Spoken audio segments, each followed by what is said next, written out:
Good morning, everyone. Welcome to Developing Teamwork in a Child's Educational Experience by Ms. Ablean Hanna. She is currently an education associate in the Office of Early Learning and Literacy at the South Carolina Department of Education.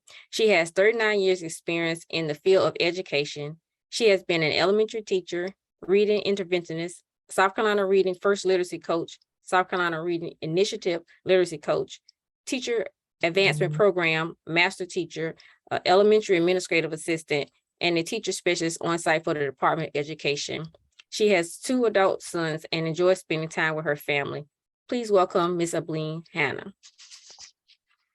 Good morning, everyone. I know I can't see you, but I'll just say good morning. It's great to hear your voices whenever we have a chance to do so. So we're going to get it rolling and start with the quote. If you let me select one thing that would guarantee success in education, it would be parental involvement. And this is from LaRue Cavazos. We'll get started with our learning targets. And today is to increase awareness of the significance of teamwork between the home and the school in a child's learning process, identify the behaviors in the family environment which can affect success in school and learning. And we're going to explore ways in which parents can become partners with the schools and develop skills for productive home and school communication. We like to always, in the Office of Early Learning and Literacy, begin with the profile of the ready kindergartner, because that's actually where kids begin, or before then. The South Carolina profile of the ready kindergartner, this describes the physical, the cognitive, social, and also the emotional signs of school readiness, because each child develops differently. Each child will be ready in different ways. And this is why the schools and educators must also be ready. And what we talk about is prepared.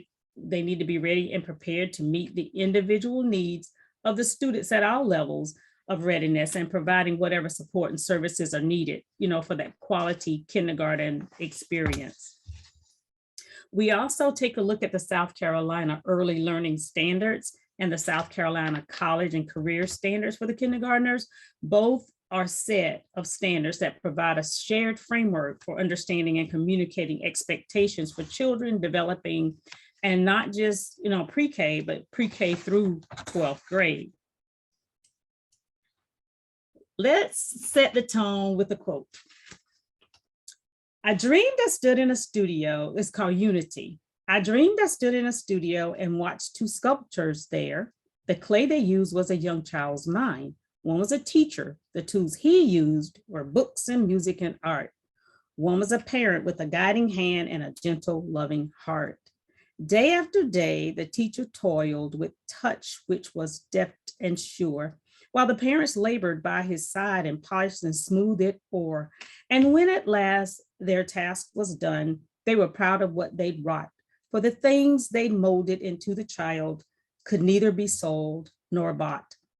And each agreed he would have failed if he had worked alone, for behind the parent stood the school, and behind the teacher, the home, and the author here is unknown. We hear so much today about educational reform, so I wanted to talk with you about, do the answers to better education for our children lie in new classrooms, more advanced technology? Does it lie in higher educational funding? Or in more sophisticated textbooks?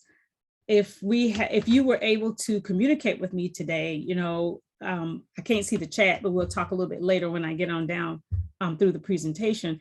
We would have a conversation about what we think that the educational reform relies on. But current research seems to indicate these are not the real answers to making dramatic improvement in education. So we're all going to think about, so what is the real thing?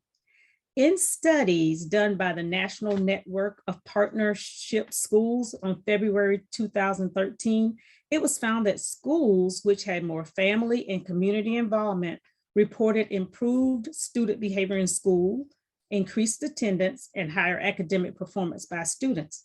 The San Diego County Office of Education offers the result of number of students, among which other things show the most accurate prediction of a student's achievement in school It's not income, it's not social status, but the extent to which the student's family is able to do these things, create a home environment which encourages learning, express high expectations of the student, but not unrealistic expectation for their children's achievement and future careers, and become involved in their child's education at school and in the community. And then a recent United States Department of Education study concluded that the curriculum, so to speak, of the home is twice as predictive of academic learning than any other factor. And 27% of today's high school freshmen will not graduate, reported by the Institute of Education Sciences, and that was reported in 2012. According to the Center of the American Experiment, by the time a youngster reaches his 18th birthday, he has spent approximately only 9% of his childhood under the school roof. That's pretty low if you think about it. Mary Hatwood Frutel, the past president of the National Education Association, she said, well, I wish I could sit down with each parent in America and emphasize how important they are in their child's education. Well, these studies and professional opinions are hard for us as educators, as people, as parents to ignore. We've gone through a couple of decades in which we as a society have experienced or expected the schools to do the job of educating our children. It is time as a society, I believe, and we believe, that we recognize no school is an island. Schools are limited in what they can do alone. So educational reform depends on the involvement of the forgotten factor, and that forgotten factor is the family. Success in school begins in the home, where parents are the first and they're the primary teachers throughout the child's educational experience. We must help make that known, and that's what we should do. Parents are the untapped partners of educational reform. Parents must take more responsibility for children's education, and that responsibility begins by establishing themselves as team players with the school and more so with the child. We would discuss or think about this particular triad and think about these benefits that are apparent regardless of aptitude or regardless of family background. Think about what changes seem to have taken place in our American society regarding parental attitudes and behaviors towards education.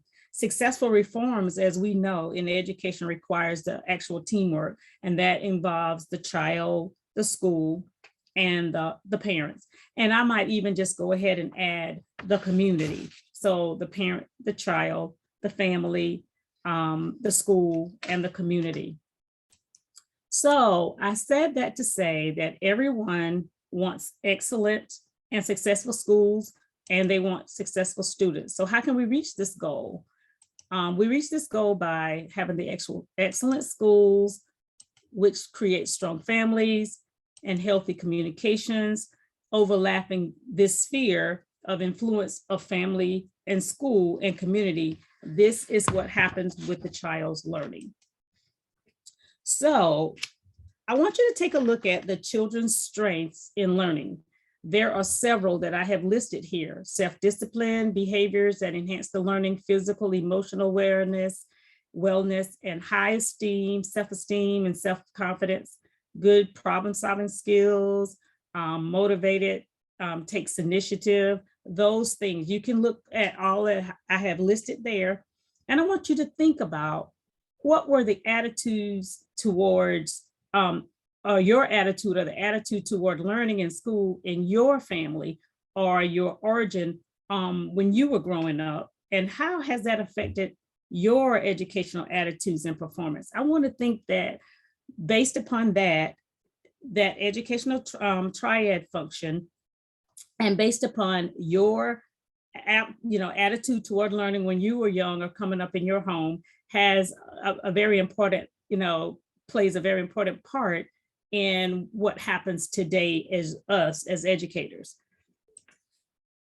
So let's take a look at some adversities. If you go back and look and think about what I've just said about the child's strengths in learning, there are several. Some of the kids may have good work habits. They may have listening and concentration skills, positive attitude, and also be excellent in learning. Well, I want us to look at adverse childhood experiences. Most of us probably have heard of ACE, and we're just going to take a look at this. Experts define many things as the adverse childhood experiences, or the ACEs, are potentially traumatic events that occur in a child's life from 0 to 17 years of age. Like, for example, experiencing violence in the home or in the community, and types of abuse and neglect. But they believe that there are actually 10 things that can happen during childhood that harms physical and your mental health, actually, excuse me. The 10 adverse childhood experiences are there. And I want you to take a very good look at those. They are physical abuse, sexual abuse, emotional abuse, physical neglect, emotional neglect, excuse me, mental illness, incarcerated relative, a mother treated violently, substance use, or divorce. So what I want us to do is take a look at this experience, and I have dropped, I hope that Miss Outing can hear me. Are you there, Miss Outing? Can you hear me? Yes, I can hear you. Okay, good. I feel like I'm talking to the walls or something. But anyway, I have dropped in the chart, in the chat, a handout for you to take a look at. And according to the adverse child experiences, I want us to take this particular test. It is just a test for you to take, and it's called the ACE score. And I can't see your hands either in the chat. So I'm just curious, how many of you are familiar? I see there are 5 things in the chat. What is in there before I keep going, Miss? Well, finding your ACE scores is in the chat. Okay. That is one of the PDFs that's in there, and a few other documents, warning, parent involvement, what teachers wish you, and parents and teachers. Okay, thank you. I thought somebody had a comment. So I saw 5 in the chat. So I actually hope I dropped 4 things in the chat.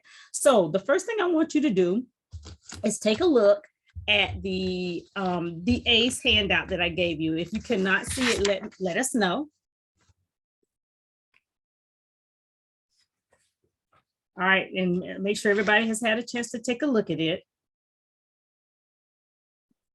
I want us to go ahead and take that particular test here, and then we're going to talk about it. I am not seeing anything in the chat. It is the first PDF. Yes. In the chat. Under the first question, someone asked, would you be able to share some of this research with us? Sure. The participant who couldn't see the document, do you see the first PDF in the chat? Or do you see any of the questions that are being asked by the participants? I do see the question asked by the participant, but I don't see anything else. I don't see any PDFs in the chat. Oh my goodness. Well, the handout that I was I going wonder, sorry, I'm sorry. Are you able to share it? Is it to everyone? Yes. In the chat? Huh. Mr. Curtis shared it with everyone. Who else is having problems? This is Josephine. I'm able to see. Okay, I didn't hear what she said. What did she say? This is Josephine Appleby. I'm able to.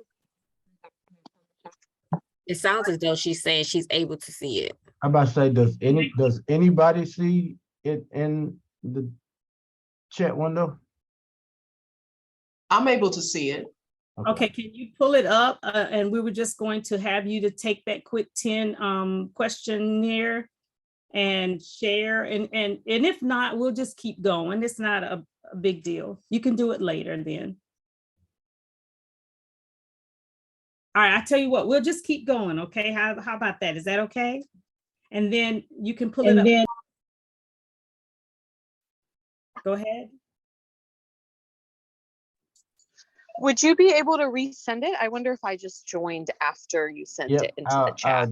I'll do it. Thank you so much. I just Is the only person who does not have it. I think I'm gonna keep going. Is that okay, everybody? I think that's fine with everyone. Okay, well, we were going to have you to take it as well and then have a conversation about it, but I'll just keep going because I know we have to end in just a little bit. So according to the adverse childhood experience study that you were going to take, it talks about the rougher your childhood, the higher your score is going to be. It's likely to be the higher your risk for later health problems. So you've got your score. Once you get your score, now what? All right. And I need to keep watching my time. The score is just meant as a guidance. It tells you about one type of risk factor among many of them that there are there. It doesn't directly take into account your diet or your genes or whatever or whether you smoke or did you drink excessively, to name just a few of the other major influences on health. There are other studies that explore the ways adverse childhood experiences have been linked to the variety of adult conditions, ranging from increased headaches to depression to heart disease. So I'll just keep going. How can knowing, I just want you to think about this. How can knowing your score impact students? And we would have discussed this just a little bit, but I'll keep moving right along if you've already gotten your score. ACEs can be detrimental to health throughout a person's life. Therefore, it's critical to prevent exposure to adverse childhood experiences by ACEs, but they are common and people cannot always avoid them. It's best to provide a nurturing, safe, and a stable environment for children. It's also essential to teach children healthy ways to cope with adversities. To help children cope with adversities, these are some things you can do. Foster resilience in a child. In addition, you can help them understand their skills and have confidence in their abilities, allow them to make connections with other things and learn to contribute to others. Their well-being can also make a child more resilient. Teaching them right from wrong can develop their character, and making their own decisions can make them feel a sense of control. Teaching the child various, helping healthy coping skills will help them handle stress in their lives as they grow into healthy adults. So, parent or the caregiver questionnaire. This is something, being involved means knowing your child, your biological child, and the child with whom you teach, your child or the students. This activity can be used to help you or help parents and teachers to be involved and understand. So it says here, I'm just going to read a few of them to you. It says, who are your child's teachers? Do you know their names and recognize them when you see them? What is your child's favorite subject in school? What is your child's most difficult or frustrating subject in school? What are your child's learning strengths? What are your child's learning weaknesses? Who are his friends at school? What extracurricular activities are available, and which ones interest your child? And what are his or her symptoms of stress? This is something that not only a parent should ask, but also teachers should be asking this as well. And if you have any trouble answering these questions, if you are a teacher, if you are a caregiver, if you are a parent, you need to take extra time each day to get to know your child and get to know the student better. You and your child will reap the rewards of a closer relationship and a healthier academic life. So these are things children learn best when. These are things you can share with families, and also they are things that should be happening in our learning centers, in our schools around South Carolina. We want to make sure that we value the child as an individual and values education and learning. Sets appropriate expectations which encourage the child to stretch, supports and is actively involved with the school, instill values such as responsibility, hard work, and perseverance, nurtures self-esteem, fosters creativity and a love for learning, and encourages self-discipline, function in a fairly consistent routine and organized pattern, is authoritative. According to the San Francisco Bay Area study by the Sanford Don Bush, there are strengths within families which encourage learning and the limitations which might hinder the learning. So there are strengths, but there are also limitations across ethnic groups, educational levels, and family structures. So authoritarian parent styles are associated with the lowest students, the student grades, and permissive styles with, the next lowest grades, but authoritative styles with the highest grades. So they associate those parenting styles with the children's grade, authoritative styles with the highest. Okay, moving right along. So there are some limitations which can affect learning, and they are the loss, such as illnesses, separation, death, or divorce, instability, excessive stress, conditional love, unrealistic expectations, or over or under involvement of a parent.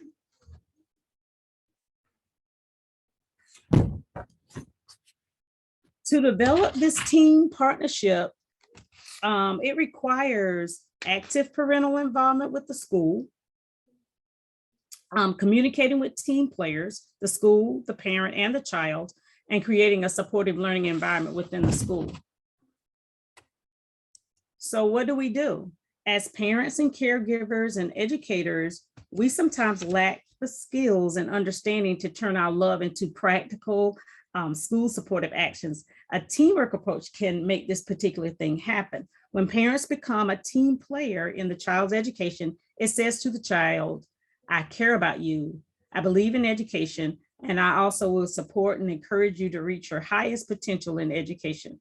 These opportunities rarely knock, the opportunities like these, they rarely knock twice. So certainly in our child's educational experiences, we only have one chance. So take advantage of the opportunities. Education reform must begin with us as the child's parents and the child's caregivers. So with that being said, when children come to us with, physical hurt, it's easy to reach for the bandages. And I know that's pretty simple. With the emotional hurt, however, it's not quite so simple. Unintentionally, we often react by ignoring the child, denying or minimizing the children's feelings. This reaction leaves children with the feelings that they are not being heard or they're not being understood. So by responding with reflective statements, we let children know that we do care and that we hear and that we also hear if they need to talk with us. So reflective statements, I want us to think about the difference between the reflective listening, the reflective statements, and versus ignoring, denying, and minimizing feelings. So a reflective response, it opens the door to very good communication. But remember that ignoring and denying and minimizing people's feelings and children's feelings, it closes the door to communication. So for each of the following statement, think of one closed door statement and one open door statement. I want you just to think, if a preschool child said, I don't want to go to bed, I want to stay with you and mommy. Think about what you could say that would be a reflective response, which would open the door to good communication. And then think about what would be the opposite that would close the door to communication. That would be either ignoring this child, denying this child, or minimizing what this child has to say. What if the child said, I don't want to go with my baby. I don't want to go with a babysitter. I want to go with you. What if they said, why can't I have a snack? I'm hungry. What is something that you as a caregiver, as a teacher, as a parent could say to this child that's going to be a reflective response? What if the child says, no, I don't want to pick up my toys? Sometimes parent might have to use or think they're using one that's going to close the communication door. But I want us to always think about, as teachers, as educators, some of the responses that are reflective. When children come to us with that physical hurt, let's look at them again from a middle school or a high school, middle school kids, elementary school kids, up into adolescence. What if they said, I feel so dumb being in the low reading class? What is something you could say to this child that is going to be reflective? Keep this in the forefront of our mind. What if the child says, you and dad are so old fashioned, everybody else gets to stay up until 11 o'clock? Think about what's going to close the door of communication for this child versus a reflective response. What if the child says, there is so much pressure all around me. The teachers, my friends, and my counselor are always telling me what to do. Even you guys are hard on me. How could you respond? And the big one, a lot of us say, even adolescents, adults, children, you just don't understand. We have to be very mindful that we're not ignoring and denying and minimizing the feelings of children. How are we on time? Yeah. Yes. Okay. All right. So the last thing, and I'm almost done. We didn't do any of the activities, kind of went through it, and I think we're still okay. The last thing is I wanted to make sure that if somebody wanted to respond regarding their A score, or if I had any questions so far before we bring it to a close. There are currently no questions in the chat other than the first question when someone asks, would you be able to share some of the research? Sure. They asking for the PowerPoint. They are welcome to have the PowerPoint if that's what they want. Is that what they're asking, or they're asking for the research that that I read to them or talked to them about? The research you read at the beginning of the presentation. Okay, sure. I'll be able to put that together and send it to someone who could email it out. I'll give it to Regina, and if they are registered, I'm sure she could be able to send it out to them. Would that help?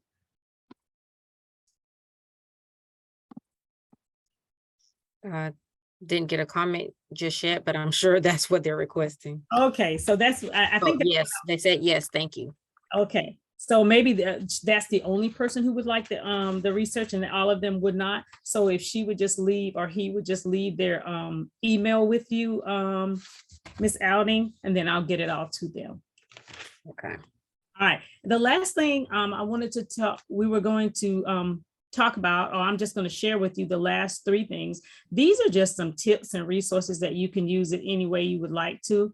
There are 3 on each sheet, and one is in the English version, and on the back of it, or on the other side, is the Spanish.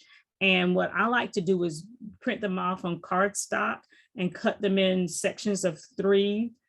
There are 3 on each side. You cut them in, I don't care how you do, you can laminate it, put it on cardstock, and they're good tips to give out to parents or to teachers, or to have kids, or use it as a bookmark any way you want to. And the first title is Parents and Teachers, What a Team. And they're just some great quick tips, like I said. And when you turn them over, it's the Spanish version. The other one says Wanted, Parent Involvement. And those are just some quick tips for the teamwork so parents can understand. And then What Teachers Wish You Knew. And that's same thing. And you're welcome to use them at your leisure. All right, if we don't have any more questions and we didn't get to our activity, and we just talked about it, that's fine too. So I am done with the presentation. And once again, my name is Ablean Hanna. I'm in the Office of Early Learning and Literacy, and And if you have any questions, my email is there and my phone number is there as well. And thank you so very much for listening. I'm sorry I wasn't able to look at the chat and see your faces as I presented, but thank you very much. Thank you, Ms. Hanna, for such an informative presentation. If we don't have any more questions, I believe everyone wants to tell you thank you. Thank you. They would like to have the PowerPoint and tips as well, so please share. Okay, the tips are in the chat. I think it was only 1 or 2 people who were not able to get them. I'm not sure how that works, but will you be responsible for sending those out, Miss Outing? Yes, I'll be sure to give them to Regina, pass the message to Regina to have them shared out. Okay, thank you. Do I need to stop sharing now? And I think you had some other things that you needed to do as well. This is all that we needed to do. I guess we'll have a few minutes break before the next session starts at 11 o'clock. Okay. Well, thank you all for being a part of it. Thank you, everyone. All right. Bye-bye. I can see the chat now, Miss Outing.